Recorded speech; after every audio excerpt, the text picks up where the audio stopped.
Hello, hello, hello, everybody. Welcome back to this, I think, the 8th episode of the Manifestation Lab podcast. The best podcast in the universe. Well, I don't know about that. Okay.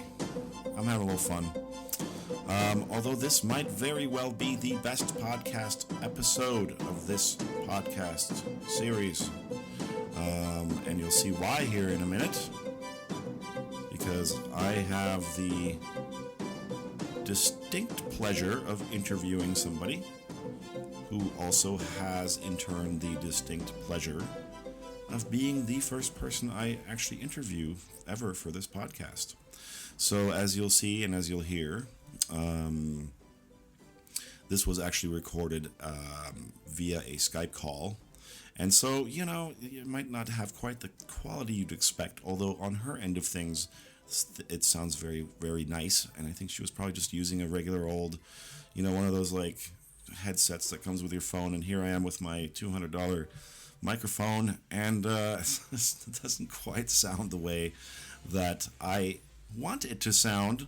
But, you know, I've done my best so that, you know, in some editing here, and as I get better at this, the sound quality on my end at least should improve. But her sound quality is perfect. And, you know, and a good thing is that I tried to keep my babbling to a minimum, and I just let her kind of take over, which, as you'll see, will be wonderful because she has an amazing voice, an amazing way of telling her story, and she's very, very good at this. Her name is Lara from Toronto, and she actually has a success story. She wrote me, you know, a couple of weeks ago, and this was before I got sick and all that. We had to reschedule a couple of times, but basically Lara did get some coaching with me a while back, and then she wrote me saying, guess what, Tarkan, I'm back with my specific person. I have a complete full-on success story to share with you guys. So you know, and then what we did was we decided this would be great for a podcast, and then Lara sent me a whole bunch of notes that she actually had written that she wanted to cover during the podcast, during the interview. And as you'll see, you know, we just used it as a framework, so we kind of jump back and forth a little bit. But it turned out to be a wonderful chat with her, and she's a wonderful person, and a lot of fun to talk to, and very optimistic and what's the other word? Positive person, right? That's another word I keep forgetting. I've heard it's important, yeah? Or something like that. But anyway, so, you know, Laura's story, she'll tell you her story, and she'll tell you sort of the mindset and the techniques that she got into that helped her to manifest this thing. And I love her story because it is so, you know, it's easy to follow and understand, and she's easy to follow and understand, but also it's very much uplifting. It really can give you a lot of hope, which is why we love these success stories, and which is why I love people sending me their success stories out there. And, you know, I want to encourage all of you to do that. Even if you don't have a success story that has to do with my coaching or came about as my coaching, it's fine. Any kind of success story with this, if you're out there listening, you know, go ahead and send it on. It's manifestation.lab@gmail.com. And you can send me your success story. You can put that in the subject line, and then I may very well do a video or read your story here in a podcast episode, and of course keep your name very private. Or if alternately you'd like to do what Lara did and want to be brave enough and actually do an actual talking interview with me about your success story, then that's something we can discuss as well. I love those, and I want to bring more guests and interviewees and people onto the podcast to speak, instead of just 2-3 hours of me babbling, you know, about the weather or whatever it is that I tend to babble about. All right, so without much further ado, I'm actually going to get right into it. So this was pre-recorded, so I'm just attaching it to the end here, and there's really not much more for me to say about it other than enjoy this one, guys, because it's a good one. And like I said, Laura's awesome. She's awesome to listen to, And do listen to her, because look at this. She managed to do what all of you are out there trying to do, wanting to do, and you'll see just how easy it is. So without much further ado, here is Lara from Toronto with her very special story. Okay, so we're here with Lara, who is in, should we talk about where you are?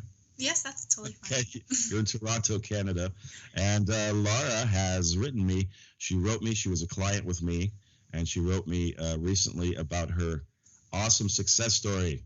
So I'm going to just let Lara talk a little bit about herself and her story and what happened with her specific person. You want to take it away? Yes. All right, so my name is Lara. I'm 22 years old. I'm currently in Toronto, like Tarkan already mentioned. So basically it all started with my boyfriend and I. We've been together for like years. But then near the end, I'd say like the last 2 weeks, I was feeling very insecure. I don't know, I was just having these thoughts that he was going to leave me, he was going to find someone better. And I told him all about it, and he's like, no, babe, don't worry, none of this will happen. And it did. He's trying to reassure you. Exactly. And I don't want to go back to it. It's not like a happy place to be. Sure. But to be honest, like in the end, I'm really grateful for the separation, because it taught me about this whole journey, which I'll be, talking about. So yes, basically he just left me. He just sent me this little paragraph as a text, and I don't want to mention too much about it, but the whole takeaway is that he left me. So of course what I did was like probably begging and like saying, no, don't leave, blah, blah. And then after that, it was like a day later, I'm like, you know what, I'll just be the bigger person. And okay, fine, this is probably what God wanted. During this time, I have read The Secret. I did know about like conscious manifesting, but I kind of like shrugged it under the carpet. It wasn't something that I was practicing really religiously like I am now. But you discovered it? You discovered it while you were dating him, or was it something that you discovered once the breakup occurred? So basically how I discovered it is really cool. It was actually by my boyfriend. He told me you should read this book. It's called The Secret. You can have anything you want in your life. This was like years ago, probably like 5 years ago or so. And I did read it, and he's like, well, you have a lot of negative thoughts and it can improve our relationship. So he was already like foreshadowing this. That's how I see it. So yeah, I read it, and it didn't really sink in, I guess, because I think when you want to learn this whole conscious manifesting, I feel like for the most part, it's the people that really learn it is when they just fall. Like just something happens so much for their life and they just need help. But if someone's having like a perfect life of what I thought a perfect life was back then, I don't know, it didn't really mean anything. I'm like, okay, this is a cool concept, but you don't feel the need for it. It usually is a trigger that will lead people to start doing the research and start learning about that path. Absolutely. Exactly. And I thought it had to do, like, it was total opposite from religion as well. I'm like, oh, this is because I am religious. So I thought that this is like, something else. And I don't know. I just didn't really pick it up, really. Did you feel like you were betraying your religion, or that it was somehow going to go against the principles of your religion? Exactly. How did you eventually come to terms with that? How did that work out for you in your mind? Well, it was actually from watching 𝗙𝗪𝗖𝗨's YouTube videos. I don't know if I pronounced his name right. But he was 𝗙𝗪𝗖𝗨, right? Joseph 𝗙𝗪𝗖. Yeah. Probably, yeah. He would always mention like the Bible. So I'm like, okay, you know what? This does have to do with like religion. So I guess that's why. And I always thought that God created your life, not the other way around. Not that you are the creator and you create everything. So, and I always I don't know, believed of this whole thing about like free will and everything, but yeah, I don't know, once I got into this whole thing and watched like over hundreds of videos, including yours on YouTube. Excellent. Yes, I realized it was the opposite, that you are the creator and whatever you want, you can have. Yeah, and Neville talks about that too, right? I mean, he quotes the Bible quite a bit in his work. Yeah. So your boyfriend at the time, then he's coaching you while you're in the relationship. Exactly. Yeah. He's like trying to get you turned on to this. Is this something he's still interested in or has maintained interest in? Oh, definitely. Yeah. But then after the breakup, he just also like fell apart and he went into this like depressive state. Obviously, being without me. That's how I see it. That's how I see it, at least. That's a good attitude to have. I'm like, okay, you have to pick it up, and But it's honestly, The Secret is just the basic of everything. Like The Secret, I didn't really read it another time. Maybe like after the breakup, I read half of the book, and then I'm like, I want something more. So I started reading like Neville Goddard. I read a lot of books. Love Yourself Like Your Life Depends on It is an amazing one. Ask and It Is Given. That's Abraham Hicks, right? Ask and It Is Given. What's the first one? Who wrote that one? Do you remember? I have to go down to my notes. Well, you'll send it to me later, and maybe I can put it in the notes then for if we're mentioning books. I'll put it in the notes, in the podcast notes when people listen. So then we'll make a note of the books that we mentioned, because I think those are things that people are going to want to read anyway. And yes, I agree with you. The Secret, I got into The Secret. I understood about law of attraction a little bit before that, but then I watched The Secret, and then the book came out, and I always thought there wasn't enough there. I think it's a great primer. But yeah, like you said, so often these things, and when something happens in our lives, and then we suddenly have a need for a change or to understand what happened, we're led down deeper and deeper down the rabbit hole, right? So that's interesting. So this is let's give people a time frame. So you said 5 years ago you were in the relationship. When did you guys end the relationship? How many years ago was that? No, it was actually on April Fool's Day of this year, so April 1st. All right. Yes, I didn't believe it at first. What's that? I didn't believe it at first because I thought this whole thing was probably like an April Fool's prank. That was on his part, an April Fool's prank. Right? But it wasn't. Okay. So then in April of this year, and then so you did you just go, okay, I'm going to get him back? What happened after that? What was the process of coming to the conclusion that you were going to use the law of attraction? You're going to manifest this person back into your life. How did that transpire? Okay, so at first it was like, I don't know, I think like the whole month of April, I was kind of really in a depressed phase.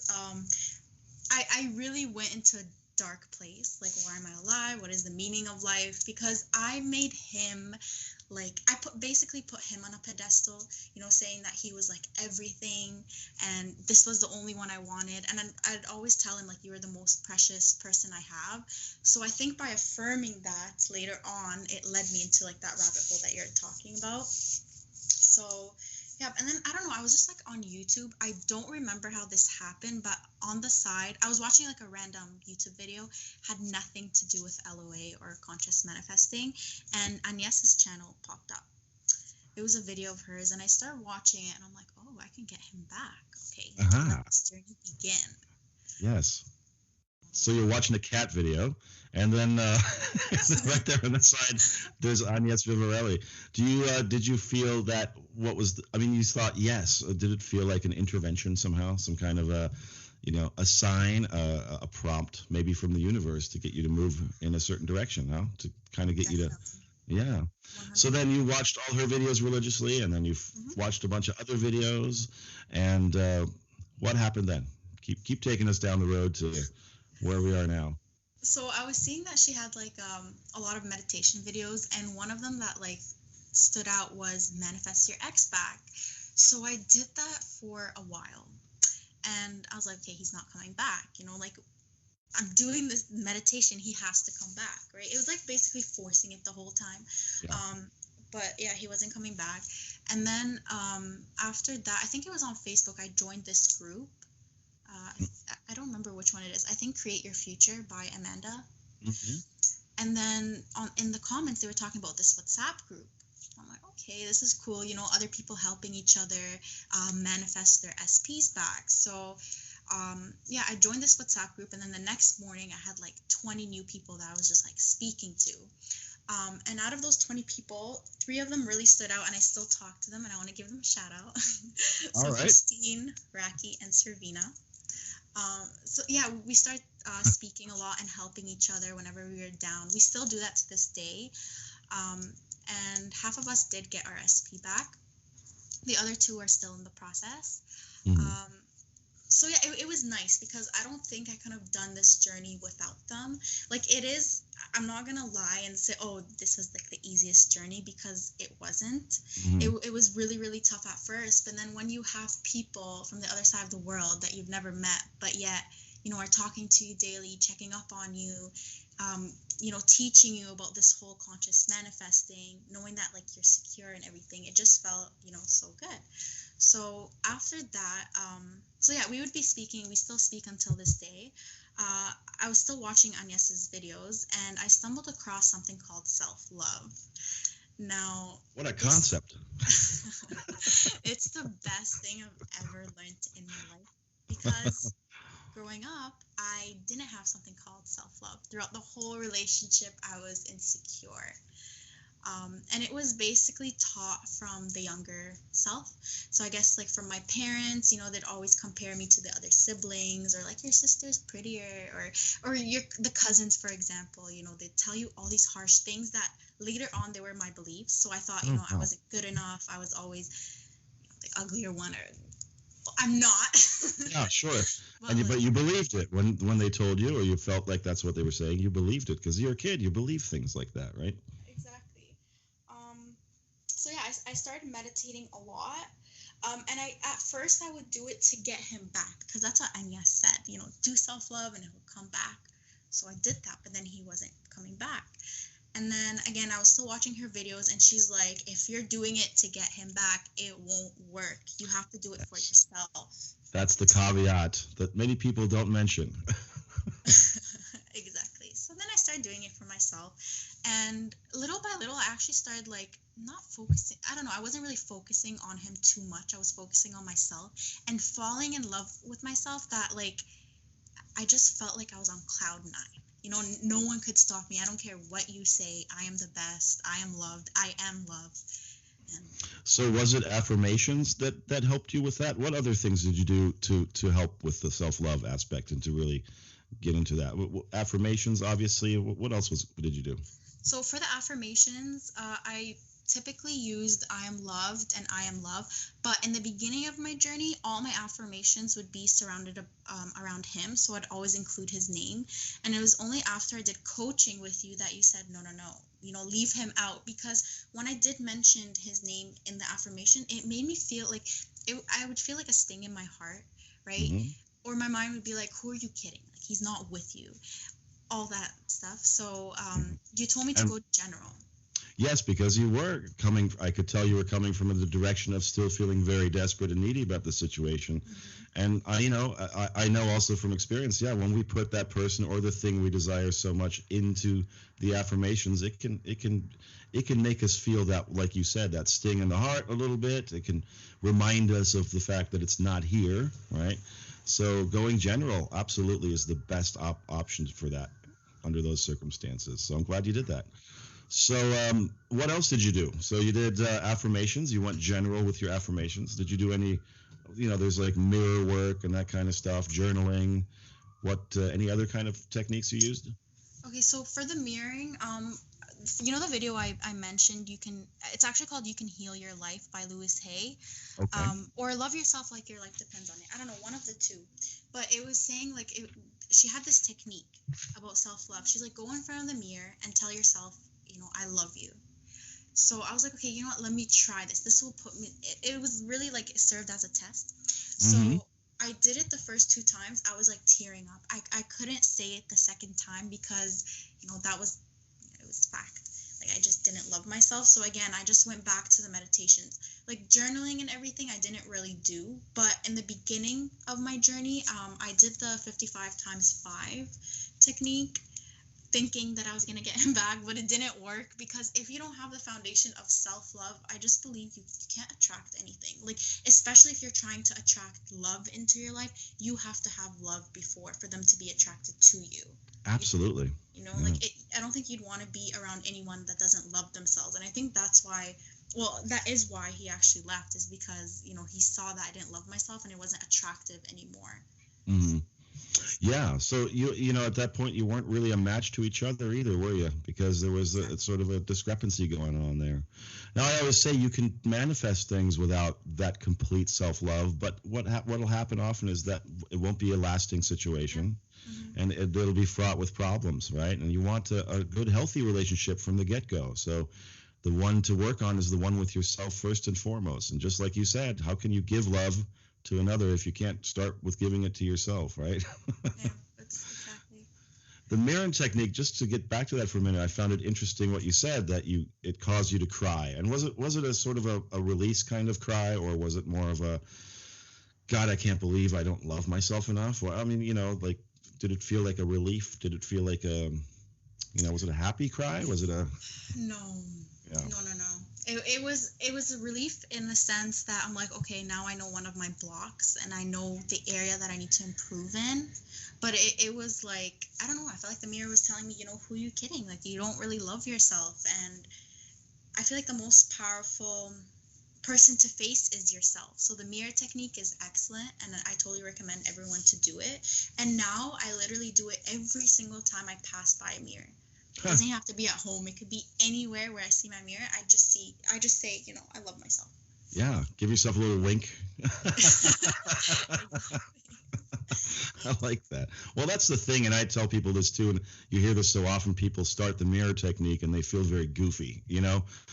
Maybe they don't have necessarily a very strong emotional response the way you did, but it feels uncomfortable because it's such an unusual thing to do, right? And we're taught in society to not look at ourselves in that light, you know, to be humble and whatever that means. But you got past that. You just kept doing it no matter what. How long did it take for it to begin to feel normal, and then from normal to being something that you enjoy doing, that you just automatically do by default? It really didn't take a long time at all. I would say maybe by the third time I started feeling it, and just having, I would also have like mirror talk. So like, yes, I do love myself. You know, after all, we're the only person that we have, which is ourselves. So I don't know. It just happened automatically. And I think you can program your mind to love yourself pretty quickly, which it happened to me. But there were always a lot of times that there'd be like downfalls. So I would go from like loving myself and then not really loving myself. You know, going back to the I miss him, I want him now, and all of that jazz. But did it become less and less over time, right? That's definitely. Yeah. And really, really quickly too. Like, I would say when I would go back to the self-love meditations, like if I just do it for a solid week, morning and night, that's typically my routine. It's not like, you know, it's not like I have to do it, but for me, it just felt right to, you know, wake up, do a self-love, and then go to sleep, do a self-love meditation. So yeah, within a week, I really felt it, that I truly loved myself. And honestly, like throughout my whole life, I did love myself. I would always, the people would be like, oh, you're so like self-centered and everything. So self-love is always there, but then there'd be times and like periods in my life where it would just vanish. People would discourage you from it, sounds like, huh? Yeah. Yeah. So that's the interesting point. I mean, we have these kinds of hang-ups, this resistance, this blockage to loving ourselves, like I said, because people frown on it. They see it as self-centered, self-absorbed. You also have this something that you mentioned about, and I'm actually drawing a blank right now, that happens from time to time as I have 20 things bouncing around in my head. But when you said, when you said going back, that you have, it's a process, right? So there's this sort of thing that happens. You start practicing self-love or whatever it is, and you fall back a little bit, right? You kind of take 2 steps back, 2 steps forward, maybe 1 step back. What other ways would you say? Just persistence is what kind of did it in those moments when you would kind of take the 2 steps back or the 1 step back? What did you do then? You didn't obviously then just sort of sit with that, right? Of course I didn't know. So what would happen when I would take that 1 step back or 2 steps back? Sometimes I would just let it go for like a day or two because I would find myself like forcing to get back into the self-love meditation when it wasn't really working. My mind just needed a break. And honestly, it is fine. Like sometimes if you guys are going through things, if you're going through the period that I'm talking about, like loving yourself and then, taking 2 steps back, it is okay to take a break. Like for a while, I was treating it like a chore, like I had to do it. But I just listened to my body and my mind. And, for me, taking a break, it meant, going out. Like, try not to stay at home because I felt like when I was staying at home, and I remember in one of your videos, and it really, like, hit home. You were saying, like, okay, say, for example, you stay home and then you watch TV, right? You're not really watching TV because you have that monkey mind in the background that's always, talking. You can't take it off or turn it off. So the way you do that is when you do go out with friends, like chances are you will be concentrating on in the moment, right? You won't be thinking about like your SP. So that's something that I did a lot, and I picked up a lot of work shifts, so I was always at work. And so you're distracting yourself. Distracting myself is key. Yes. Yeah. And I think it is so important what you said, that the idea, you don't need to do this stuff to get them back. They're already back, right? And it's a difficult thing for our minds, our monkey minds. I like that you use the term to wrap themselves around, because we think we have to do these things. Like you said, when you discovered 𝗪𝗫's channel, I have to do the meditations so I can get him back, and I'm doing them and he's not back. It's not a magic wand. It's a button you push to get him back, because there's really, once you recognize there's nothing you really need to do except to just get yourself into a place of accepting yourself and being calm about the situation and not pushing so hard. That's what all these techniques are really for, right? So yeah, I'm glad you recognize that, and I'm glad that you're mentioning it, because it is such an important point. If you really just feel exhausted and by the techniques, and it's okay to put them aside. The real point is just to go about enjoying your life, because if all you're doing is thinking about one other person, one thing, then you're not living, right? I mean, you're not doing anything else. You're not growing. You're not working on yourself. You're not doing things that you love and that you enjoy, right? So I think I'm glad you brought that up, and you brought it up a couple of times, and that's what I was going to mention earlier before I had my my brain went somewhere else for a minute. But I really just wanted to reiterate that and how important that is, because once you really stop, what that means is you're also putting a cap on the resistance, on the flow of all the blockages and all the negative thoughts about it, right? It's never going to happen. Where is he? What's he doing? Is he with somebody else? If you're busy doing other things that you enjoy, you're just not thinking about all that garbage, right? Exactly. And also, the way I would always look at it is from his perspective as well, which is a little weird, but I'm like, okay, imagine if I was him, right? And then I had this girl, for example, always begging me that she wants me back, or being too needy. That's not attractive. I would actually want to run away. Like one of my exes were like that. He was always so needy that I eventually just broke off the relationship. I'm like, that's not attractive. Like, just leave me alone. I don't talk to you anymore. Well, it's a lot of pressure. It's a lot of pressure. It's a lot of pressure, and it's a place that I don't want to be in, so I don't want him to be in at the same time. Yeah, that's right. So while you're doing all of this, were you in communication? And I know we did the coaching, but I'm gonna let you say it in your own words. Were you in contact with him? At what point did you decide, okay, I'm gonna stop begging, I'm gonna stop calling him all the time? Oh, okay. So basically, I only called once, and it was a day after the whole breakup thing happened. The whole begging thing, it really took like a day to stop begging, because I'm like, okay, he's not answering, and I'm just gonna be the bigger person.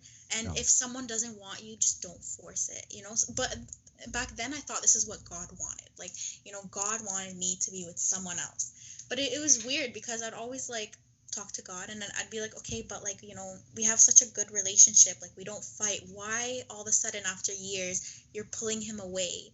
And also when I would be telling some people about my breakup, they'd be like, no, it's okay, God just has someone better. Or so you thought you were being punished, or definitely, you're not worthy of this thing, and God has finally decided that, well, who's been giving her this thing she wants? Who dropped the ball? Exactly. Someone's going to get fired here. No. That's interesting. Do you think I don't want to get too deep into the religion. Is that something that was part of your religion that you were taught? Or is it sort of just how did you pick up that up over the years, do you think? I mean, this idea that there's, punishment is being doled out, or this meant to be concept, which people tend to batter around. This stemmed from when I was young. Like, my mom would always say, not literally, but like, the name of the person that you're going to get married is on your forehead. Huh. All of that. So I just grew up with, there's like this one person for you, and God is gonna make you, I don't know, meet him somehow, and you're gonna get married to him, all of that. But then as I was doing this whole conscious manifesting, I was like, no, you pick who you want to be with, and it doesn't matter the circumstance. Like, so I'll get into that later. But okay. Something I did want to mention actually was, you know how we were talking about this whole like distracting yourself and everything? Mm-hmm. An easier way to just look at it, and there's a great book, it's called The Power of Now. Now, I haven't read the full thing. I've probably read like half of it, and Christine, one of my manifesting buddies, have read a lot of it, so she would always, teach me about it. I just don't want to take full credit on it. So okay. What happened was, something that really helped me is that you have to focus on the now. So, like, a lot of times you don't really have to distract yourself. I mean, it is recommended, but, like, say, for example, you're studying and you're doing your homework. Don't be, like, thinking about your SP. Just focus on what you're doing now, which is I'm doing my homework. Or, like, if you're at work, I am working. And honestly, that's all it needs to do, because the more you're thinking about the future of, like, you want him, you're telling the universe that he's not with me, and you're sending all these mixed signals, which you don't want to do. So. Yes, absolutely. I think I might have actually read this book years ago, so I think I know the one you're talking about. I don't remember who. I'm gonna look all that up later, who wrote it. But yes, and there was something in there too about the idea of now being the only thing that really exists in terms of time, temporal space and time. There really is no past and there's no future. If you're thinking about the past, you're doing it now, and if you're worrying about the future, you're doing it right now. Which is why adjusting the focus you put out there and the energy you're putting out there in the now is so important, right? Because you're actually creating the next moment or future events.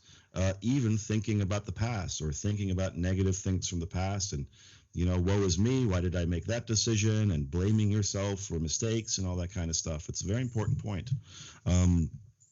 Okay, go on. I just wanted So it's all right. Honestly, throughout my journey as well, like in the beginning, I'd be thinking about the past, exactly what you just said, and like beating up myself for it. Like, I created this. Why did I do this? If only I changed my thoughts to positive thoughts, then he wouldn't have been here still. So the only way I truly dissolved it was by doing Ho'oponopono. Okay. I did it like once, to be honest, for like 30 minutes, and it was at work, and I fell asleep doing it. That when I woke up, it was still playing. I just felt so much better. Just forgive yourself. Okay, you've done this in the past, you've created it, but just because you created it, it doesn't mean that you can't create, the total opposite of that. So like, okay, yes, you manifested this whole breakup, but you can also manifest you two getting back together. Sure. If you did this thing, you can do the opposite thing. You created that, you can create the opposite condition. Exactly. Absolutely. What is Ho'oponopono? I know, but let's for the listeners, let's explain who might not know what it is. What's the process? What do you do in Ho'opono? And I can never pronounce it. Ho'oponopono, something. No, like it's just Ho'oponopono. No, I don't know. Yeah, something like that. Yeah. On the same boat. So it's just basically 4 lines. It's I'm sorry, please forgive me, I love you, thank you. And in the process, it's meditating. So in the process, you just close your eyes and you picture yourself right in front of, like, you just picture yourself basically telling yourself these 4 lines that I just mentioned. And it's just forgiving yourself for the past and what you've created, because I feel like if you don't dissolve the past and you do get him back and you still think of the past, you're just like rebirthing them, getting it back alive. So if you don't dissolve the past, I feel like even when you get him back, it's going to be the same process. So you really do have to forgive yourself. Because you kept those things active with your attention to them, right? That's the whole thing. Yeah. So, and that's an ancient Hawaiian technique. I think it was an ancient Hawaiian technique for stress relief, I believe. And I think it was Jack Canfield, somebody like that, who mentioned that in a book. And there was an elderly gentleman who had that he interviewed for the book, who was a psychologist, I think. And he was put in charge of a criminally institution with a criminally insane, something like that, in Hawaii in the 60s or 70s. And he used this. The place was such a mess. He just sat in his office all day and just would come to work and lock his office door and just repeat those words, those affirmations. And within a few months, I think everything improved in this institution. That and there's a great video. He finally was interviewed, this man, years later. He's an old man now, but that's an interesting one to link to. So that helped you, okay? And what else are we talking about? You can do Ho'oponopono in the mirror as well, right? I mean, that's another thing. If you don't, you mentioned imagining saying it to yourself, or imagining sitting in front of yourself. Did you ever try it in the mirror? Did it work as well?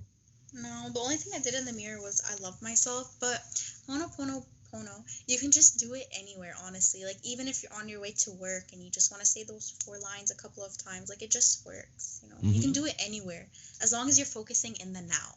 You have to focus in the now. That's it. First time I did it, I had a similar experience to you doing your mirror work. I started crying. Because it was, for me, it was a relief, and just the idea of forgiving myself. And this is so important too, especially when we're manifesting specific people. You know, we blame them a lot too, which is one kind of blockage, but something we may not even realize we're doing is that we're blaming ourselves for a lot of what happened. And you have to not just forgive them to move on and to manifest something better, but also yourself, right? That's a big part of it. Yeah, and it also goes back to the whole self-talk, right? You always want to nourish your soul rather than like sabotaging it. So always just say like positive things to yourself as well, because anything you attach after the I am, it happens and you attract it. So if you say I am loved, then everyone will see you loved. If you say, oh, I am a failure, then you're just going to keep on failing. Like, why do you want to attract these certain circumstances? But I guess in society, we're socialized into like being into a negative culture that this is just so like, it's like normalized, I guess. But until you're one of the rare people that really wake up to this, then, you know, you're like the special one. And it's so deeply ingrained, isn't it? We don't even know we're doing it. We don't even know when we complain even that we're affirming. That's a form of affirming right there. You know, when you sit around and go, God, I'm so sick of this. I'm sick of my job. I hate my boss. What an asshole. You know, you're repeating affirmations at that moment. That's really what it is, right? And you just want to turn that around, just flip the script on it, start repeating something better, something that feels better. And that's another thing, because you said followed by the I am, that happens, but there's also that element of the emotionality attached to it, right? In other words, there's a difference between just repeating it mindlessly and repeating it in such a way that it actually does cause an emotional response, like an uplifting kind of, you know, I get that in the chest area a lot, right? Do you know what I'm talking about? Yeah. Did you have that? Was that easy for you to achieve with the affirmations? Not really. Like, at first I would say it, and again, my monkey mind would be like, who are you kidding? You don't love yourself. You know, you're going through a breakup, you're going through this and that. But after saying it, like, and I started, I don't know, seeing my whole world just change. You know, like, for example, like on my way to work, sometimes I walk from like the subway station to my work. I would see like the whole world as dark, right? But after I start doing I am loved, sometimes I'd be having like random conversations with people and be like, for example, complimenting me on my makeup or what I wear, or even at work, they'd always be complimenting me. So I'm like, oh, okay, this thing is working. And then you just start to believe it more and more, that it becomes ingrained in you. So it does take it's a process. I won't say like it's an immediate effect unless you believe it. But yeah, it does truly work, and you have to do it a while. Sure, that's how you come to believe it, right? It's practice like with anything. It's like learning to speak a new language or an instrument or anything like that. I always say that. You have to practice it, right, to get there. And then it'll get easier. One day you wake up and you're just playing the guitar, or you're speaking French, or whatever it is, right? So people have to stick with it. Was it easy for you to stick with it? I mean, you did say you had some discouraging moments, which are going to happen in this process, right? And it's important for people to understand. Don't become discouraged when it does happen. When you go back to feeling kind of negative, just go right back to what you were doing. Just don't entertain those thoughts. Don't engage with them, right? Cut them off, right? Talk a little bit about that.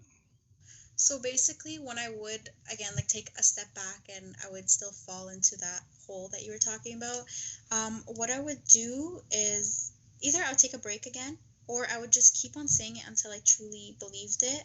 I don't know. I just had like something else to say and I totally forgot. That's okay. It'll come back to you. I have that too. Yeah, that wasn't even what I wanted to say. when that would happen, I just kept on affirming and it would happen. Yeah. But something else, I want to rewind a bit. You were talking about like when you whine about something. Mm-hmm. So during the process as well, I was doing the challenge from 𝗏𝗏𝗏, the book. I don't know if you've done it. Yeah, I haven't done it, but explain it a little bit. So basically, it's a whole book just based on gratitude. And every single day, it's like a challenge, right? So for example, day 1 might be like, I don't know, like give thanks to like the air that you breathe, for example. It reminds you, and it brings it makes you think of things that you should be grateful for that you would have never been grateful for. So I actually put a test onto this. So one day I was going to work and the chapter was give thanks to the air that you breathe, and I'm like, oh my god, I've never done this before. So on my way to work, I told you I take that walk. There is this deep uphill that I have to take. So one day I was taking it and it was hot, and I was wearing like so many layers of clothes because I thought, like, I didn't check the weather and whatever. So yeah, so I was going up that hill and I was just sweating. And then I'm like, oh my god, let me put this to practice. So I'm like, thank you for the air. And then the trees right beside me, they started blowing air from left and right.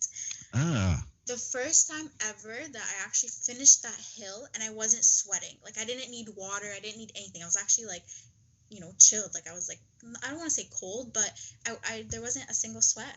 And every single time I gave thanks to the air, I would just get more air and more air. Oh, and then something else about the whining now, I remember, is that when you do whine about something, in the book, 𝗏𝗏𝗏, they teach you, like, for every complaint that you have, beside it, you're supposed to have 10 things that you're grateful for. So, for example, every single time you complain about your SP about something, like he doesn't love me or whatever, make sure that you're grateful for 10 things, like right beside it, that person is actually, I don't know, like, that you're grateful for, like, that person, I guess. But you have to find like 10 things, right? It could be something as like, he compliments me, like something very, very simple. And the more you do it, you'd find yourself not really complaining, but you'd go into this world where you see him as like, okay, he's lovable, he's nice, he does love me. You start to focus and shift onto like the positive side of him rather than dwelling on the whole negativity. And that's very important, because that positive side of him does exist. It's always existed. Exactly. And you not seeing it is just a matter of you not having trained yourself or focused yourself into being able to perceive it. I think that's what tends to confuse people too. They think they're going to create a different version of them or something like that. And what's happening is, no, that version of them has always been there, right? You've just been focusing on this aspect, like, God, I hate this annoying habit that he has, or whatever it is, right? He talks too much, he doesn't listen. If I understand the exercise correctly as you describe it, you would write that down and then you'd have 10 things like, but you know what? He's really nice. He's really generous. Or, God, I love the way he makes a meatloaf or something like that, right? But those things were always there. He always made a nice meatloaf, right? He was always a generous person. So this is just a matter of training yourself. So this is important. I'm bringing it up, and I'm glad you did, because this is so important to reiterate to people. You're not trying to change them, right? Yeah, you don't. Exactly. And that's so much of what people do. You're trying to change yourself and your perception of them in order for those other aspects, those more positive aspects of them, to be able to emerge and dominate in your reality, in your perception of them, right? And that is why I didn't re-pick up 𝗙ecie_𝗿, because it kept on teaching you about you have to create it. And it's like, but 𝗏𝗏𝗏𝗏 says, no, you don't have to create it. It's already created, you know. So I actually also put a lot of things at test for some reason. It's just it's this whole process of conscious manifesting is so fun for me. It's fun. Time, it's really fun. So one time at work, there's this girl I work with. So we were both seeing this one person totally different. Like, I would see her as mean, we're always causing problems, we wouldn't get along. But then when I'd go talk to my friend about it at work, she'd be like, Lara, what are you saying? Like, this girl is so nice. And then I'm like, oh my god, it's the same person but two different versions. So what I did, I went home, I did the revision technique as well, and then I'm like, okay, you know what, she's nice, we get along and everything. And then it happened to be that the day before we got into this like really mini argument, that the next day she came, she apologized, she told me her whole life story, she sat beside me, and now I'm like, finally, like, we're both, connected to the same version, that like, she is nice, like, we see that version of her, she's no longer mean. Wow. That's great. And so you're giving yourself the proof, the evidence right there, aren't you? Yep. Yeah, look at this stuff. It works. And if you can do it with somebody at work, you can do it with your specific person. You can do it with your mother. You can do it with your dog. You can do it with anything in your life, right? You can do it with money. I talk about this a lot. It's not a person. It's an inanimate object, but it's governed by the same energy that everybody else has, everything else has, right? It's just about flow of energy and flow of attention and where you put it, where you decide to put it. And that's the part that we are in charge of. Right? Our reaction to things and the meaning we give to things. Yeah, I love that story. And something else about SPs, one of my manifesting buddies, Ravina, taught me, is that stop making them the prize. That's something really important, I want to say. Don't make them bigger than they actually are, because they're not. You are the bigger one. So there's always this saying, like, put yourself on the pedestal. So the second I heard that, I didn't really understand it, because I didn't even know what a pedestal was. Right, you had to look it up. Yes, that was after a while. I don't know what I thought it was before. Oh, I thought it was like a bike or something. And then I was like, you put yourself on a pedestal, so I'm in the front and he's in the back. But then after I searched it up, I'm like, no, it's the thing that like you stand on when you come in first place, or second or third. That's right. So I'm like, okay, you know what? I'm going to stand myself on a pedestal, but it's going to be a gold pedestal, because I am everything and I am loved. Yes. So after I started doing that, I don't know, I just started attracting a lot of things. Like, I really started taking care of myself. Like, not that I didn't before, but now I started doing it more. Like, doing my hair, doing my nails, or going out. Like, it just all follows. But you have to focus on it as well. And just don't make them the prize, because they aren't. Like, it's just a version that you're not really concentrating on. And they're not. The thing is, with the SPs, they're not their own person. They are the projection of you. So I want to talk about like mental diet. Sorry. Now. Okay. Yeah. Take it away. So whatever you say truly happens. Like, and it's instantly. So if you say, he loves me, he will love you. It's just everything is happening behind the scenes and you don't know. And I have a lot of like mind blowing stories about this. But so over the summertime, I found out that my boyfriend was going back home. And, I wasn't there because I was in Toronto. So I'm like, okay, you know what? We always take vacations to go back home together, and we just spend like the summer together. But this time, obviously being broken up, we weren't going to spend the summer together. Mm-hmm. So I was like, okay, well, I know when he's going to be there, he's going to be thinking about me this entire time. I had confidence that he was going to be thinking of me, but I didn't know exactly what he was doing. So we're basically like neighbors back home. We live like 2 minutes away by walk, but it's really, really close. So his home is right beside the main street. My home is like near the end of the neighborhood, and it's a dead end. So you don't want to be going to my home. You want to be going to the main street, right? Which is the opposite direction. Right. He would every single day, multiple times, go right beside my house and just, pretend that I'm there, because he was missing me. But I didn't know this until we actually met up. So he told you this himself later that he was doing this? He did, because I asked him, like, so did you like go see my house? Because we're still in the process of building it. And he's like, yeah, I went there every day. And then I'm like, why? And then he's like, he just looked at me like, you know why? Oh, wow. But it was from that like mental health, that little one thing that I've said. But also, you have to have confidence with this as well. So like, every single day, affirm that you are the creator. Once you have that down, you know that whatever you say has to happen no matter what. And a lot of things behind the scenes, like, obviously you won't know until later, but trust me when I say, like, whatever you say has to happen no matter what. You just won't know until later. So then, and we have some notes here. That goes kind of with the idea of things are happening behind the scenes, right? That just because you can't see it happening, just you don't see anything with your physical senses happening, doesn't mean nothing is happening, right? Exactly. And also throughout the process, like throughout his little vacation that he went back home, he would always go back to the places where we visited it, because we had this thing where we would visit like places that we've never been before in that country, and he would just be taking his friend or his mom, and the whole point wasn't to go actually back to that place, but it was to just remind himself of the memories. And I didn't know about this whole time. Like, I would be sitting here, sometimes I would be like stressed, but then, you have the universe that's creating all of this behind the scenes that you don't know about. That's right. So as he is kind of doing this, the time frame, you're already working on yourself and doing the self-love and doing the Ho'oponopono. when he's kind of coming around, or is this? So it was towards the end, to be honest, when I started really concentrating on myself and I just like completely, I don't want to say dropped him, but I had this saying for a while, my SP is me. Like, yeah, my SP wasn't him. I would always just keep on affirming that my SP is me because I want to fall in love with myself before anyone enters my life. So I'd always tell God, like, okay, I'm not ready. I don't want him right now because my self-love isn't up there at all. It's still low. And I just know how it feels like to be with someone that doesn't have self-love. So I was like, okay, when I am ready, then, he can come. Yeah, and because you want the perfect version of that relationship. Exactly, yeah. You want the best that you can possibly create, yeah. And also because, that there's love there, even on his part, right? Maybe it's just dormant just because you guys broke up. This is another thing because people worry so much about this. Are they thinking of me? If they're not texting me, they must hate me or not love me anymore. If they're not, if there was somebody else, they must hate me and not love me anymore. That's always there, and the potential for that is always there, right? Okay, so for that part, saying, like, for example, if he's not texting me, it means he's not thinking about me or he doesn't love me.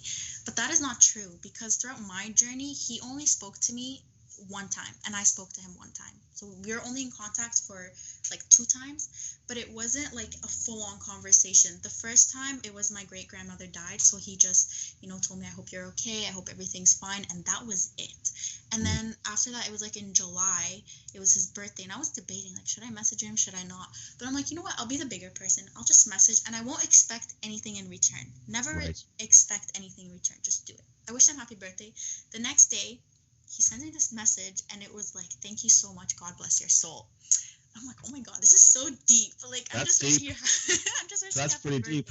It is really deep, but I just took it as like, you know what? He still wants me back. He's just not ready yet. Sure. Yeah. Well, that's more than just oh, thanks. I had a nice time. Yeah, and something else as well, like if you are in contact currently, but it's not the way that you want it to, like if he's still telling you something as simple as, hey, don't take it as like, oh, he doesn't love me, because after all, you give meaning to everything. So like when he would respond back to my text, I'm like, okay, you know what? Like he still does want me. It's not that, okay, he just asked me, oh, how's everything? And he doesn't want me. Like it's just not like that. Because if you do start saying that, then you'll believe it, and that's what will happen. But the whole time, I'm like, no, he's contacting me. He wants me back. He's just not ready. That's right. I mean, like you said, nothing has any real inherent meaning in our universe, but it's what we give it. And you decide that part.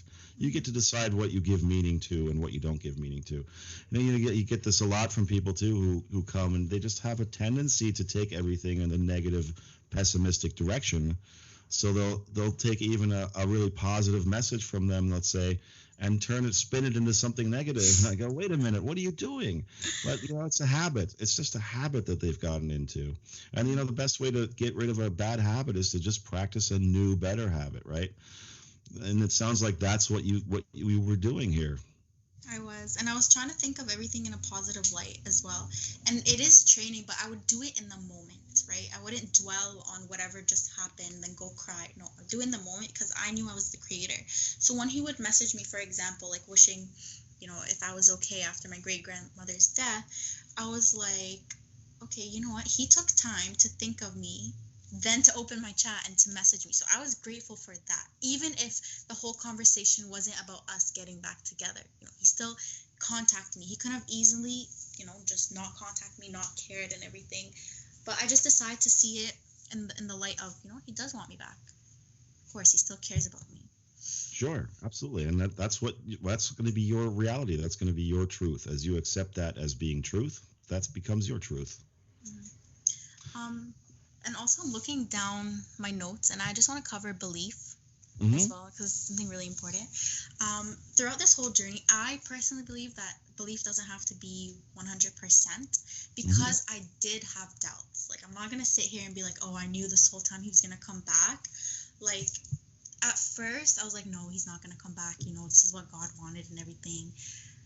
But yeah, like as you do it and as you keep up with your mental diet, your belief will start becoming stronger, but it's also your confidence that matters as well. It's just really all about like persisting. and being okay that, they're not in your life at the moment. Mm-hmm. So I would say. Yeah, and that comes down to enjoying your life in the moment. Because if you're busy enjoying your life, you're not busy thinking about where are they, right? Why aren't they here? What are they doing? What you're worrying about? What am I doing today? How am I going to make this the best day I can make it, right? And as you're doing that, it goes back to distracting yourself from all the negative thinking because you're too busy figuring out how to be happy, right? How to have a great day and a great life. And also, when you are thinking about them, if you happen to be thinking about them like throughout your day, don't think about them in a negative light as well. Like, I think I already mentioned this, but always send them love, I would always refer to, well, my ex in the past, as, my boyfriend. Like, we never broke up. And every time I think about him, it would always be like a good memory. Because we had so many memories, I think it was easier for me. Like, we didn't really have a lot of bad times in our relationship. That these good memories would like spark a really good feeling in me, and I just persisted with them. And he told me that he would feel something, but he didn't know what it was. Like when we encountered, he was like, I would always be thinking about you, but it would be like this loving vibe, and I'd just sit there and be like, that was me, but like in my head, obviously, I didn't tell him that. That's really interesting. And I want to I see that in your notes here too, sending unconditional love. And as you started talking about it, I actually was thinking, let's talk about that next, because how do you actually do it? So sending unconditional love, yes, this is important because, they do feel it, like I've said. So the way I would imagine it, I would imagine myself as a bottle of love, and I'd just be sending him love. There are different techniques that I've done to do this, but I've only done this towards the end. Like I'm saying, probably the last 2 weeks of us meeting, probably the last week before we met. And when you send love, you don't expect anything back, right? And they will feel that vibe. So one of the ways that I've done it was from one of my friends at work. I have to tell you this story. So at work, I met this friend, and I instantly knew that she practiced conscious manifesting. Like I just felt that vibe, that when I did ask her, she's like, I got my ex back with conscious manifesting. And I'm like, what? I'm like, this, like, it's weird because throughout the whole journey, I was meeting people that were practicing this whole conscious manifesting. And I'm like, how did you do it? And she just told me self-love. Bam. I'm like, what? You have to tell me more about it. And she's like, okay, Lara, you have to radiate him love. And I'm like, oh, how do I do this? And then she sent me this, like, notes. It was basically, like, you close your eyes and you imagine him next to you and you send him this, like, pink ray of light from your heart to his heart. And you just smile and you think of, like, good memories. And that's basically it. So I would do it for, like, a good minute before I fell asleep. And I'd make sure that was my last thought. So that was one way. Another way I would do it is from 𝗫𝘀𝗔's meditation, sending unconditional love. Mm-hmm. She has multiple, but yeah, I would do them, and it was good. And this is 𝗫𝘀𝗵𝗶𝗴, because people are going to be listening to this, I think, outside of the YouTube realm too a little bit. That's 𝗫𝗀𝗵𝗶𝗴, great channel, so go check her out. Absolutely. We've mentioned her a few times now, so for people who don't know who that is, absolutely great, and great meditation videos too, right? So when you sent the unconditional love and you did these meditations and these exercises, did you feel anything coming back? You mentioned that he said to you later on he could feel something. Did you feel anything sort of energetically coming back from his direction, or that you thought was coming back from his direction? I did, and you actually just reminded me. It only happened twice, though. This wasn't like right after. It wasn't like immediate effect. But sometimes I'd be like watching TV and I'd feel this vibe. Like, I know I'm going to sound crazy, but it comes from like the right side, and just this, like, I don't know, wave of energy that comes, and it's like this voice, like, he misses you, right? And I'm like, okay, I truly believe this, I'm going to give this meaning, and he does miss me, and he's thinking about me right now because I felt it. And I wouldn't be thinking about him. That's like the weird part. And yeah, when he came back, he was telling me like he did miss me throughout the whole time. So I'm like, okay, this is, it's all like matching up. Yeah, and that's very true. You can't see me, but I was smiling and nodding my head when you said it would always happen when I wasn't thinking about him, and I know that feeling very well. You'd be sitting there watching a movie, doing something else, and suddenly they pop into your head, and there's that feeling, that warm feeling. This is how I always experience things like that in my chest, right? That sort of, it's difficult to describe, but it's kind of that that's kind of joy in a way, right? That it's sort of right in the center of your chest there, that warm, rising, warm feeling, that this wave of warmth. Yeah, very much so. And also, wait, sorry to interrupt. Oh, no, but go there ahead. was this, on one of your videos as well, you mentioned that, like, okay, I want to get this I want to dive into this whole thing about signs. Mm-hmm. So in the beginning, I would be asking for signs, right? And I would always get whatever I asked for because there wasn't resistance attached to it.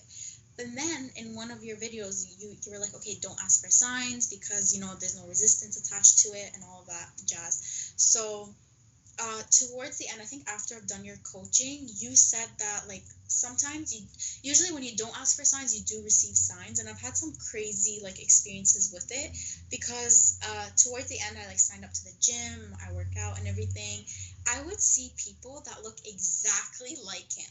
And I'd be texting my friend and she'd be like, oh, you asked for a sign. I'm like, no, I didn't. I was concentrating about, like, the now, which is, like, for example, I was doing cycling, right? I'd be concentrating the workout so much that I would just be forgetting about him for, like, a while. And then all of a sudden I'd see someone that looked like him. So after I reread your notes, you did mention it in the end. Or I'd be like on my way to work, I would see someone that has the exact same eyes as him. Uh-huh. Or one time I was entering the subway and his, like, cologne just, like, I don't know, evaporated in the air. And then I'm like, oh my God. But I wouldn't be thinking about him. And then I'm like, okay, it's coming into fruition. It is near. But towards the end, it really, like, intensified. Like, so in other words, you're getting signs when you're least expecting them and where you're not actually asking for them, right?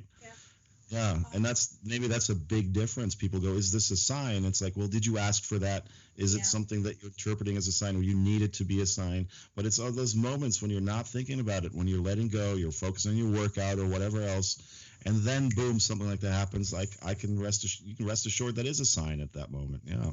So yeah, like, don't ask for signs because if you know that you are the creator, why are you asking for signs? You know what I'm saying?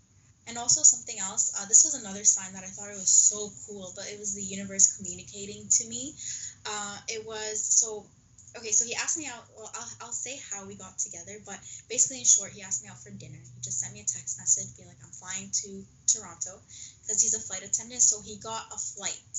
Now, usually, like, Toronto flights, they're very hard to get because there's only 3 of where he works at, and 3 per week. And there's, like, thousands and thousands of flight attendants in his company. So he would usually request it. But a lot of times when you request it, because it's such a competitive flight to get, he wouldn't get it. So all of a sudden, it just popped up. He calls it a coincidence, but I don't. There are no coincidences. There are no coincidences. No. That's what he believes. So I'm like, I'll let him live in that little world for a bit. Sure. So, yeah, he got a flight, and then he messages me, hey, I'm coming to Toronto. Do you want to grab dinner? So I'm like, okay. So the whole time, I was very nervous, and I was panicking. But the day before, I'm like, I want to go get, like, my nails done. So I was getting them done, and then I was with my mom, right? And I'm like, I'm so nervous for tomorrow. She's like, Lara, like, it's going to be fine. Just don't worry. And I was still panicking while sitting in that chair. That I looked to the mirror, so basically, during the process, you have to wash your hands, right? So I washed my hands. I looked at the mirror. There was nothing. I tell you, like, nothing at all. I go back to my chair. I was, like, stressing so much. And I was like, oh, my God, like, I don't want to be stressed. I want to, like, be having positive thoughts. And, yes, he's going to come back tomorrow. He's going to ask me out again. Everything will be fine. I look at that mirror again, and it says, believe in yourself. Really? And I'm like, yeah, I turned to my mom. I'm like, did you see what was written on the mirror? She's like, nothing was written on it. I'm like, look again. And then she sees believe in yourself. And it was written with, somebody wrote that on there it was like printed, in white. It's crazy. That's interesting. Was it there, or did you conjure it up, or did you bring it into your awareness? That's so fascinating. I love things like that. So let's see. I'm going through your notes here too. So we should mention at this point, actually, if we haven't already, because people probably will guess this, you did manifest him back. This is what the whole point of doing this. Yeah, we're getting into this. We both know the truth, and I'll talk about this in a little preamble to the podcast, to the episode. But yes, you did manage to get him back. So what's going on right now with you guys? So we're still communicating and everything. Like, we're still back together, which is really good. But I want to talk about living in the end before talking about like the end of how we got together, because Okay, sure. so before that I'd be like, okay, I'm already with him. I'd always call him my boyfriend, but it all happened so quickly, especially near the end when I did manifest him back, that one day I just decided to go shopping and I picked out this outfit. And mind you, yeah, I didn't know he was coming. Like, he didn't even text me or anything. I just intended that, this outfit that I buy, I'm gonna wear it on our date. And then there's this voice in my head saying, you're gonna see him this fall, which was this month. And I was like, okay, you know what? I'm gonna keep on living with that thought. That when I went to sleep, I just had a voice in my head saying, there is no way you're not gonna see him before October, which is next month.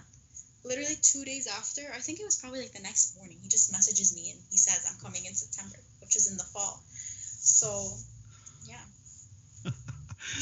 And you buying the dress and deciding, hey, this is the dress I'm going to wear. You have people, you hear stories, people just buying their wedding ring, right? Maybe they don't even have anyone specific in mind, but they're going to manifest their soulmate, their partner, their husband or wife. They go out and buy wedding rings and things like that.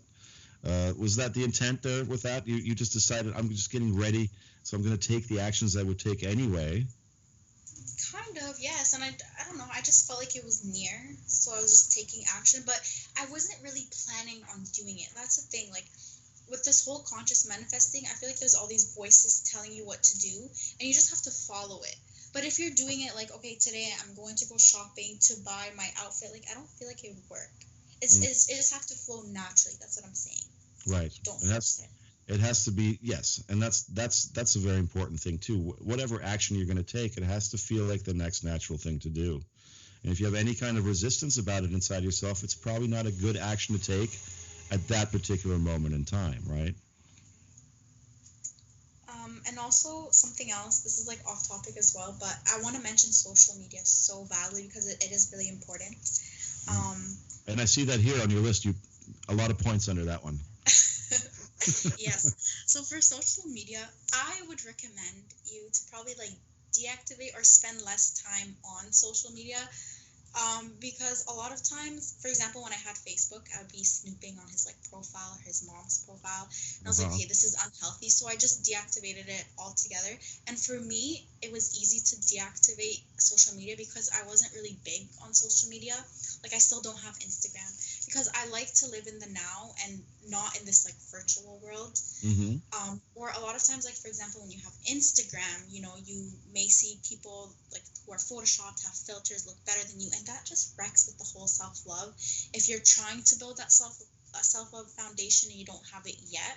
So yeah, for sure, no snooping. And don't do like what I did, like on the WhatsApp status. I think you remember. I would turn the settings on to only he could see my statuses. Yes, that's right. I remember that. Yeah, that stopped real quick because I don't need attention from him or anything. I don't need reassurance. Yeah.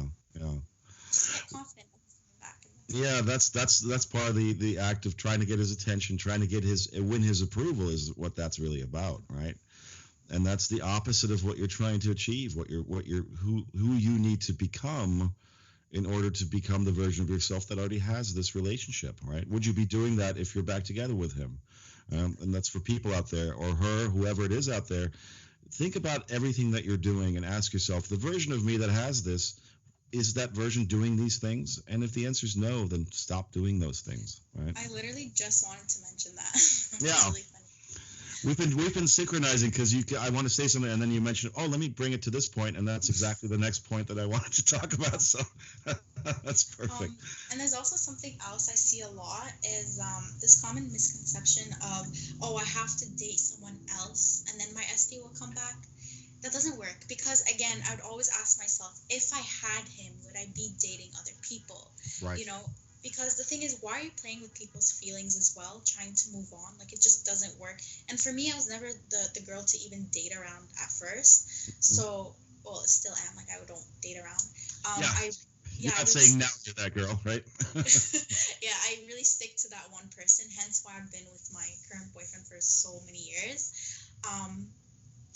But yeah, you don't have to date around. Like, the only person you have to date in the whole journey that you're in is yourself. And then he comes along. That's right. Well, he's going to get on your fun bus. Yeah, you make your life inviting. I think I've said this too before in some video or another. Love is invitational, right? It's if you make your life amazing, you create this amazing party, basically. This fun bus, he's going to want to be on there, isn't he? And also, oh, sorry, continue. No, go ahead. This whole thing about circumstances as well. Like sometimes, so throughout this whole journey, you may see some things or hear some things that don't really match up with what you're trying to manifest. So for example, one time I was talking to my brother, and he happened to be abroad, and I was like, I was talking about my boyfriend. He's like, what do you mean? He's not your boyfriend. I'm like, what do you mean? Because I didn't tell my brother that, like, we broke up. He's like, Lara, he has a girl, and he's posting her all over his Instagram, and he has his arms, wrapped around her and everything. Oh, and no. I was just crying, and I just went to the universe. I'm like, okay, this isn't what I want. What I want is to be in a loving and committed relationship with the person's name. Yeah. And then after that, I was like, okay, don't dwell in it because you're going to create it further. So I would do self-love meditation, and I instantly felt better because I knew, if you remember from the beginning of the podcast, I told him I'm scared that you're going to love someone else. Mm-hmm. And that happened. So I'm like, okay, that was a result of something I said like 5 months ago, right? Because the whole journey took 5 months. And you highlighted this on your list here, something in bold, and it was highlighted. How he is acting now is a result of past thoughts from yesterday, or maybe months ago. So there is residual there, because there is a delay, right? And because reality is a mirror reflection, there's a little bit of that delay, right? So what you're seeing now is already old news. Abraham Hicks says that a lot too, right? That's a very important thing to internalize. And also, like, when he came back, he couldn't wait to tell me about this one thing. I'm like, what is this one thing that he wants to tell me about? And he told me about the third party. And he was like, I was in such a, like, effed up place. And then she approached me, she forced, blah, blah. And I was like, in my head, no, I created that. But then after that, he told me, I don't love her anymore. She did a lot of things, and I just want you and everything. But before him telling me about, like, he still wants me back, I already set my standards. And I feel like it's really important to have standards as well, because when we got back together and he was telling me about the third party, my immediate reaction was saying I am loved. And in my head, I was also saying circumstances do not matter. But at the same time, I was doing the opposite, because I picked up my bag and I was like, I'm leaving. I never want to talk to you again, because I'm not here to be your friend nor your best friend. I want to be your lover, your girlfriend, right? And then he just held me with two hands, and he's like, just listen, like, it gets better. And I'm like, what do you mean it gets better? You're telling me about this person. And then he's like, I'm not with her anymore. And then I'm like, okay, it makes sense. Well, that's good news. Me, I couldn't keep it away from you, blah, blah. I'm like, okay, it doesn't matter anyways. I already knew I created it, so. Yeah, absolutely. And you didn't dwell on it. You understood, well, that's the old version of what I don't want any longer. So I'm not going to feed it anymore. I'm not going to give it airtime anymore. I'm not going to think about it anymore. And even if there's still some residual kind of physical evidence of that, fine, it's passing out. It's passing out of my reality and out of my perception, right? And the way I got rid of the third party, I think probably many people would be wondering, is this affirmation that I found online as well throughout that Facebook page. It was, you say the SP's name. So say, for example, his name is Mike. You say, Mike is single, and I intend for him to ask me out, right? But I think it happened immediately, because, I don't know, from the time that we were talking, I kind of figured out when they broke up, and I'm like, wait, that was the moment, like, the period that I was intending for him to be single. So it just happens. Anything you intend, it has to happen. It has no other way. Yes, absolutely. And you intend it purely. That's the trick, right? It's just the intention is always there, but then we tend to talk ourselves out of it, don't we?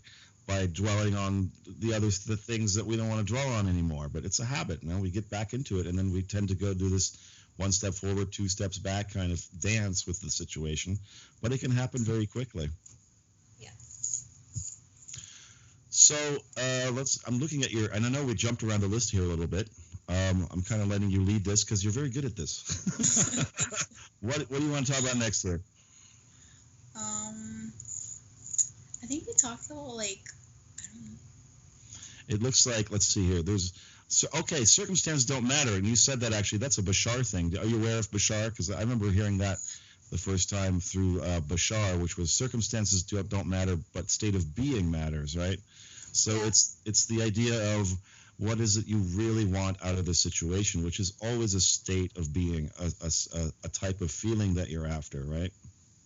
So for circumstances do not matter, I did have a bit of, like, I did have to face some of the circumstances, but it wasn't a lot because I told you, like, I deactivated my social media, so I didn't really care about what he was doing because I knew he would be back. So I didn't care who he was with, what he was doing. None of that mattered because I was focusing so much on myself.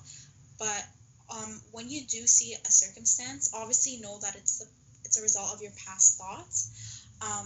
And also, when you do see a circumstance, you just tell the universe, okay, thank you, but this is not what I want. What I want is, and then you fill in the blank. Mm-hmm. And don't get bothered by it because just don't get bothered. It literally doesn't matter. Well, and also the another way to look at this, and I say this to people too, and it tends to bring a lot of relief, is that just because he's posting something on social media that makes it look like he's having a great time with somebody else doesn't necessarily mean that's the case, right? I mean, people do this. They always blow up the fun they're having on social media. They always try to make their life look more interesting than it actually is. Yeah, that's so true. That's another reason not to look and stalk their profile, because you might see things you don't like, and then you're going to give some kind of meaning to it, and it's going to, all the options and possibilities are going to go through your head, and you're just going to make yourself crazy. So for this whole social media about the post as well, he even told me, like, I still haven't seen his Instagram for months now, but he told me, like, he would be posting him having such a great time that he wasn't, because, I wasn't in his life and he was going through a lot at that time. And I was like, okay. And then I was like, I remembered, I don't know whose video it was, maybe yours, but it was talking about, like, social media, that we only post what we see, we only post the good things, Mm-hmm. It's not like a daily thing. Like, you don't post all your bad times. Maybe, like, one thing that's like a bad thing you might post, but not a lot. You just pick those really good filtered Photoshop pictures for the most part, I guess. Oh, yeah. It's you dancing, it's you on the beach, it's the, look at me, I got my arm around so-and-so. Yeah, of course. And I started seeing evidence a lot in this. Like, when I'd go out, people, how you see people taking pictures? They would smile for the picture because the camera's on, but the second the camera turned off, they would just have a straight face. Yep. So I'm like, okay, this is all fake. It's just for pictures. So I don't buy into that lifestyle anymore. We're all kind of like little prima donnas running around out there, huh? Yep, we're like, the starlets do that, right? Oh, cameras are on, flash that smile. Yep. That's literally all it is. So don't buy into it. Just get rid of social media. Absolutely. Oh, and you don't have to block him or delete him. You don't have to do any of that, because if he was with you, you wouldn't have him blocked and you wouldn't have him unfriended. Absolutely. And I would never recommend that for the reason that you just mentioned, and also because you're closing a door. Why would you close a door, right? Especially if it's something like, well, maybe we haven't been in touch in a long time, there's in some other city or something. Leave all the doors open for them to communicate with you when it's ready for them to do so, right? Yeah, but I also feel like the universe has its way to bring him into you. Yes. And also, don't narrow down, because I did this mistake, narrowing it down to the end, like how basically. I was like, oh, the only way we're going to get back is if he texts me. So I had this idea that we're only going to get back if he texts me, that it was, again, a video. It's like, no, I think it was Agnes's, to be honest. And she was saying, like, if you only think of that way, that it's going to happen, then you're closing all the doors, and you don't want that. Just leave it to the universe, to the God, to the source, whatever you believe in. So when I did that, I was like, okay, you know what? There's 1,000 ways that he would come back. It was really instantly that he, like, messaged, and then he came back. Perfect. Yeah, that's another thing. You're right. We're married to that idea. And also there's this sort of weird power struggles some people do, which is, I'm not going to contact him first. He needs to contact me first, right? Were you open to contacting him at all in this process, and as you were going through self-love and doing all that? No, I really. Okay, well, that's fine. No. I mean, no judgment there. But you see, the point I'm making is, just like what you said, don't make it just one option, right? Don't leave it just, I need the text message, right? You wanted more, obviously, didn't you? You wanted a relationship, not just a text message, right? Yes, and a relationship was all that I wanted. So I didn't really want us to, like, start off as friends or restart over, because we'd been together for so long that I just didn't feel it was right. It just didn't sit well with me for him to come back and just contact me again as friends, because I just can't imagine him as my friend. or even my ex, even worse. And it's important. Be faithful to your vision and what it is that you want, right? If you're going to go, I'm okay with being friends with him, then you're settling, aren't you, right? And it's kind of signaling also an intent to say, well, I don't think I can have the full spectrum of scope of what it is I really want. Yeah. Yeah. So dreams, this is one here I wanted to talk to you about, because I find this very interesting. You talk, and this may go in with signs, maybe lump it under signs, but you said you had a whole section of dreams and seeing angel numbers and giving meaning to everything. Okay, so for giving meaning to everything, we already discussed it. For angel numbers, I don't really want to give too much emphasis on it, because I always saw 1111, right? Yeah. But towards the end, I would see 1122, and then when I searched it up, it had to do with relationships. I'm like, okay, it's already on its way. But I would see it so much that I'm like, okay, it's on its way, and I wouldn't ask for it. So I feel like, yes, angel numbers probably they are like the angels communicating with you, but don't make it like so big and just based on that. You know, if you're seeing it, great, but it's not everything. What is everything is just you, and focusing on you and having a lot of self-love and staying faithful, like you said, to your end desire. For the dreams, this one was really interesting, because some coaches, they say like, oh, dreams really don't mean anything. But then I'm like, okay, that is what they're giving the meaning to it, right? I'm like, the way I give meaning to dreams is that it tells me what my mind, when it's like kind of turned off and sleeping, what it's really thinking about.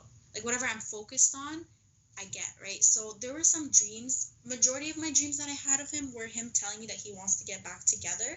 There was only one dream where, when things weren't so great, he didn't want me in my dream. So I'm like, okay, I have to go and do more self-love and, change this like living in the end thing. But there was this dream towards the end. It was so vivid. He came over, and my whole family was like, oh my God, celebrating, you guys are getting back together and everything, which was really funny. He hugged me, and he was like, he's asking me like, so we're back together? I'm like, yes. And then I wake up and I feel his chest on my chest, and like, I know his chest, how it feels. It's like muscly and it's soft, right? So I'm like, okay, it's near, like it's coming anytime soon. So you felt that as you were coming out of the dream, out of sleep? Yes. I literally felt like, the weight of his chest, everything. Wow. That's very interesting. I want to bring up another book here, actually. I don't know if you're familiar with this. I'm actually looking at, I had to remember, because I'm terrible with names and book names, and I'm going to put it also in a link down below when people are watching this. But it's about quantum shifting, and he talks about how there are these parallel realities, right? Yeah. But dreams can often be you actually really plugging into an alternate timeline, and especially when the dream is like you described it, it's extremely vivid, that you're actually bleeding into sort of the version of yourself that's there, having that experience with him, being back together with him, having that relationship with him. Yep. Yeah. And I feel like that's when you've got it, when they're really, really vivid, that, you could feel it. Yeah. But something else about, like, feeling, about living in the end. This one, like, I know I'm jumping all around, but, like... Oh, it's fine. Don't worry. You reminded me, and it'll make your viewers feel better, but, like, with this whole living in the end, I don't know, I personally disagree that you have to feel it, smell it, touch it, taste it. Mm-hmm. I don't know. Taste, yes. Yes, for me, that wasn't the case. My living in the end was just feeling like him being right beside me, but really nothing more than that. Like, I've never smelt his cologne or like tasted or anything. It was none of that. It was just that little one sense of, just feeling he's next to me. That's it. So yeah, and it doesn't have to be specifically like you described, but I think it helps some people to do that and to make the scene more real, right, in their mind. But it's not necessary, because the feeling, the feeling of being back with them, the feeling of having the thing that you want, it's just sort of a calm kind of a, oh, of course, you almost take it for granted a little bit. Yes, and I actually want to mention feeling, but you just said it. This is the way I knew I was doing it right, was when I was living in the end, which weren't like a lot of times, because visualization, I wasn't really doing it a lot. It was just like the meditations and the affirmations and the mental diet that I was doing the most. But the way I knew that I was doing the living in the end was when I had that feeling. So always tune into the feeling. If when you're thinking of him or you're imagining him, for example, it'd be so simple, like, you're on your way to work, for example, on your subway, and you're holding hands. If that feeling is associated with like feeling good, then you're doing it right. If you're still feeling of like, oh, he's not here, like all those negative feelings, then you're not truly living in the end the proper way. Mm-hmm. Yeah. So it absolutely. really does go down, yes, to feelings. And also, and I wanted to discuss this as well a little bit, because we're getting back to sort of you being back together with him. There's the and this is actually not that related to feelings now, but I had that thought as you were speaking. It is a process, also the courtship process, right? Because you're sort of, so many people out there want this now, right? Now. I need it now. I need to be married to him next week. I had a client write me that. She had it all laid out. By October, he's going to ask me to marry him. By next year, we're going to have 3 children. But you're like, how do I know we're back together? Well, are you going out on dates? Is he calling you? Is he, it's going to be not the old relationship anymore, right? It's not like you're building a new relationship. So it's almost like you start over a little bit, but that's part of the process, the fun of it too, isn't it? The Yes. courtship. But the thing is, I kind of have to disagree with that a bit. Like, That's fine. the thing is with attracting back an ex, and I was actually talking to one of my buddies about it just today, is that when you're attracting back an ex, you have a certain like thought about them or how they're like, right? Like, for example, if they don't text a lot, when they come back and you're back in a relationship, if you still have that idea persisting of like, oh, he didn't text me back then, so when we're back together, he's still the same. That thought is still going to be persisting, that version of him. So you really have to dilute and get rid of all the negativity that he did in the past relationship. That when you restart, it's much better. It's the good version of him. But it does take time. So you mean actually working through the things about the relationship in the past that didn't please you, or about his behavior that didn't please you? Is that what you mean? Okay. Yes. Oh, that's interesting. So how would you go about would it be like every little point kind of? How would you do that? Well, how I would do it is probably just to like intend and be like, okay, well, that was the old me. I've created all of that. I've created him, for example, not texting me a lot. So this time, okay, he is back. He does text me. And, and something else I would ask myself is if this whole inner talk wouldn't help, I would do something called affirmations. Not affirmations. Did you ever hear of affirmations? No. Where you ask yourself, for example, the question, like, why am I worthy, for example, or why wouldn't he text back? So automatically your mind will be, gathering all of these answers, which are like positive. Like, why wouldn't he text back? There's no reason for him to not text back. Ah, yes, right. So what you're doing is questioning your assumptions about something, right? So your monkey mind is throwing out all these like, why would he be interested in you? Why would he text you? And you're going, why would he? Why wouldn't he? Right? Exactly. That's the whole point of it. So even towards the end, I would do a lot of affirmations. I'd be like, okay, but why wouldn't he come back? Like, there's no reason why he wouldn't. I love that. I think that's great. And it's a really good point, because what we accept as truth that comes out of our monkey brain isn't necessarily truth. It has no more evidence than any other part of us, right? Of either him not loving you anymore, not wanting you anymore, as opposed to the opposite. It's just going on its fears, right? It's just going on what it thinks, or just what you have practiced and made into a habit of thinking down more of a negative, pessimistic kind of road. But there really is no evidence to support even that notion, right? Exactly, yeah. Yeah, perfect. I love it. You said something here about journey, and this is an interesting part too that I wanted to touch on. And you said the journey wasn't that easy, but you want to talk about that a little bit, because you put it here. You put a few points under that. Okay, so yeah, the journey definitely wasn't easy. Like, I know a lot of times I've watched success stories, especially when I was feeling down. They're like, oh, this was the easiest journey ever, and they made it sound like a piece of cake. But then I'm like, looking back at my journey now, I would say it definitely was not easy, especially like the beginning when you'd be like crying that you miss him or whatnot. Sure. But it does get easier. I will say that. Like, towards the end, you'll start to like feel like less needy, I guess. you'll start to like sometimes miss him, yes, but not a lot, because you're so focused in yourself that you start forgetting about, you know, him not being in your life, and you start gaining confidence that he is going to come back anytime or any second now. So towards the end, it does get easier, but only in the sense that you gain confidence and you just start feeling relaxed. And then once you feel relaxed and content, then he comes back. That's what I feel. Do you think it would have been easier, felt easier, if you had seen the journey itself as the, I don't want to say necessarily the manifestation, but just looking at the journey from a different angle, right? Like, hey, I'm on a road trip. I'm getting to where I want to be, but it could be fun along the way too. Yeah, and when I was doing coaching with you, you did tell me about this road trip. I think it was from Dallas to Los Angeles or something. Yeah, that was an analogy that I was using. That's right. No, but after you said it, it really clicked, right? Because it is like you do want to enjoy the journey, and I do tell everyone, honestly, like something I tell my old self is just enjoy, just relax. Like it is a beautiful journey. You learn how to love yourself, and honestly, the whole world loves you, including your SP in the end. It's like a win-win situation. But something about like the whole SP thing, like winning them back, don't think of them as like a trophy or whatever. The way I would think of my SP is that I am the cake and he is the cherry, okay? The cake still tastes good. Even if you don't have that cherry on top, it doesn't matter. That's right. That's how you have to view your SP. Don't view your SP as the whole cake and you are the cherry on top. You're the cake. Exactly. Yeah, he's the cherry. I love that. That's great.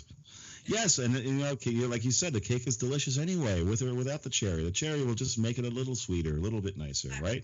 Yeah. Touch. And it looks nice. Usually it's just for decoration anyway, isn't it?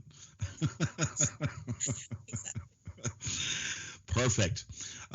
So let's see. Is there anything we haven't covered here that you want to talk about?